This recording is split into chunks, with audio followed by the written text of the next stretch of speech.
Hi hello guys, welcome to VML news. நம்ம channel subscribe பண்ணவங்களுக்கு pineapple news. இனி நம்ம வீடியோல இதை பத்தி பார்க்க போறோம்னா,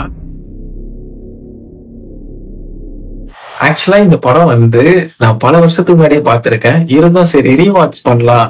பிகாஸ் ஏன்னா நான் இப்போ ரீசெண்ட் டேஸ்ல நிறைய சைக்கோ படம் எல்லாம் பார்த்திருக்கேன். பட் ஆனா இந்த சைக்கோங்களுக்கு எல்லாம் அப்பன் அப்படின்னு ஒருத்தர் இருந்தானா அது இவன் தான். அம்மா, பொண்ணு, தம்பி 3 பேர் இருப்பாங்க. பையன் கொஞ்சம் வாளா இருக்கிறான் அப்படின்னு சொல்லிட்டு அவனை ஒரு கூண்டுல போட்டு வளர்ப்பாங்க. அவனுக்கு அது ரொம்ப காண்டா இருப்பான கூண்டுலயே வச்சு நிற்கிறாங்க நம்மள அப்படின்ற மாதிரி. அவனை அவங்க அக்கா ரொம்பவே டார்ச்சர் பண்ணுவாங்க. அவங்க அம்மாவும் லைட்டா கொஞ்சம் டார்ச்சர்ஸ் எல்லாம் பண்ணிட்டே இருப்பாங்க. இதெல்லாம் அவனுக்கு ரொம்ப காண்டாயிடும். ஒரு பாயிண்ட்ல அவங்க அக்கா பண்ற டார்ச்சர் எப்படின்னா, ஒரு கூண்டுல உட்காந்துட்டு இருப்பான், நீங்க தண்ணி கேட்டுன்னு இருப்பான். அப்ப அவங்க அக்கா என்ன பண்ணுவாங்கன்னா, அந்த கூண்டுக்கு மேல ஏறி நின்று லைக் அவங்களோட யூரின் அவங்க மேல பாஸ் பண்றாங்க.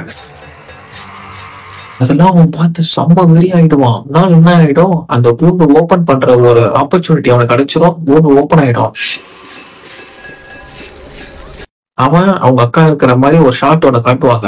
அவங்க அம்மா தூரத்துல இருந்து நடந்து வந்துட்டு இருக்க மாதிரி இருக்கும். அப்படி அவன் என்ன பண்ணிட்டு இருக்கிறான், அவங்க அக்காங்க குரல் கொடுத்து கேட்டுட்டு இருப்பாங்க, என்ன பண்ணிட்டு இருக்க. கிட்ட போக போக போகதான் தெரியும் அவன் என்ன பண்ணுவான்னா, ஸ்பூனை எடுத்து அக்காவோட கண்ணை நோண்டி எடுத்து சாப்பிட்டு இருப்பான். ஏன்னா அவங்க அம்மாவும் அவங்க அக்காவும் அவனுக்கு சின்ன வயசுல கொடுத்த டார்ச்சர்னால அவங்க ரொம்ப மென்டல் ப்ரெஷர் ஆகி கோளாறு ஆயிட்டு அவங்க அக்காவை மட்டும் பண்றோம். அதே நேரத்துல அப்படியே அவங்க அம்மாவையும் மட்டும் பண்றான். இப்ப அவனுக்கு என்னன்னா, இந்த பெண்கள் தான் நம்மள என்ன சைக்கோத்தனமா ஆக்குறாங்க. சோ பெண்களே இருக்கக்கூடாது, எல்லா பெண்களும் சாவடிக்கணும் அப்படின்ற மாதிரி ஒரு கான்செப்ட் அவன் நினைச்சுப்பான். அவன் என்ன பண்ணுவானா, இதுல ஒரு பொண்ணா போயிட்டு கடத்தின்னு கொலை பண்றதே டிஃப்ரெண்டான சூப்பரெல்லாம் இல்ல, கொலை பண்றதே வித்தியாசமா இருக்கும்.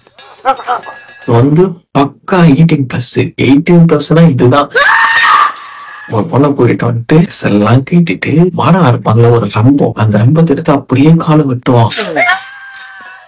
எங்கெங்கெல்லாம் விட்டு முடியுமோ அங்கெங்கெல்லாம் விட்டுவான். அந்த பொண்ணை துடி கச்சி சாவடிப்பான்.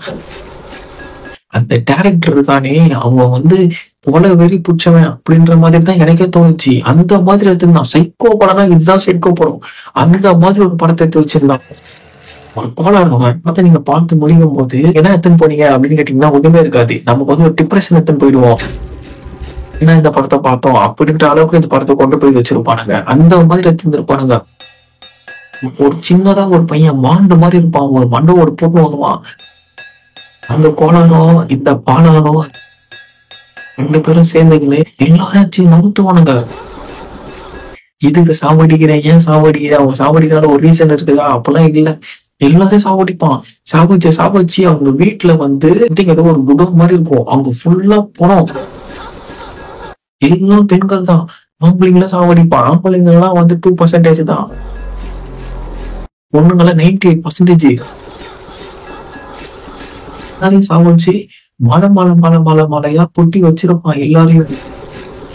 அப்புறம் ஒரு பாயிண்ட்ல அவங்களோட கையெடுத்து ஃபுல்லா இப்படி கிழிச்சு லைக் அவங்களோட ஸ்கின்னையும் ஒரு மாதிரி பீல் பண்ணி எல்லாத்தையும் எடுத்துட்டு அவன் என்ன பண்றான், ஏது பண்றான், என்ன ஏது ஒரு கன்றாவையும் வழங்காது என்னமோ பண்ணுவான். யாரெல்லாம் கொலை பண்றானோ அவங்கள நூடா வச்சுதான் கொலை பண்ணுவான். கொலை பண்ணிட்டு அவங்க தனியை வெட்டி எடுத்துட்டு சில சம்பிரதாயம் எல்லாம் அவன் பண்ணுவான். 18+கான சம்பிரதாயம் நிறைய விஷயங்கள்லாம் அவன் பண்ணுவான். இந்த படத்தெல்லாம் வீட்டுல ஹால்ல டிவில போட்டீங்கன்னா அன்னைக்குதான் நீங்க உங்க டிவில ஹால்ல பாக்குற கடைசி படம். அதுக்கு மேல உங்களால பார்க்கவே முடியாது. அந்த மாதிரி சைக்கோ படத்தெல்லாம் ரொம்ப விரும்பி பார்ப்பேன், பண்றதே கொடூரமா பார்ப்பேன் அப்படின்னு நினைச்சுட்டீங்கன்னா தாராளமா பார்க்க வேண்டிய படம். என்னோட சப்ஸ்கிரைபர் என்ன இன்னைக்கு ரொம்ப ஜாம் ஆகுது. இந்த இருக்கு உங்க சீட் தெரியுது, நீ மூடு. என்னோட சப்ஸ்கிரைபர் யாராவது இருந்தீங்கனாலும் அல்லது புதுசா பாக்குறவங்களாக இருந்தீங்கனாலும் இந்த படத்தை பார்த்துட்டு உங்களோட அனுபவம் என்ன ஏது என்றத கமெண்ட்ல நீங்க தெரிவிச்சீங்கன்னா நீங்க என்ன நினைக்கிறீங்கன்றத நான் ஃபீல் பண்ண. ஓகே, நம்ம நினைச்சதான் இவங்களும் நினைச்சிருக்காங்க அப்படின்ற மாதிரி. சோ நம்ம வேற ஒரு இன்ட்ரெஸ்டிங்கான ஒரு மூவி ரிவ்யூல பார்க்கலாம். Bye ice.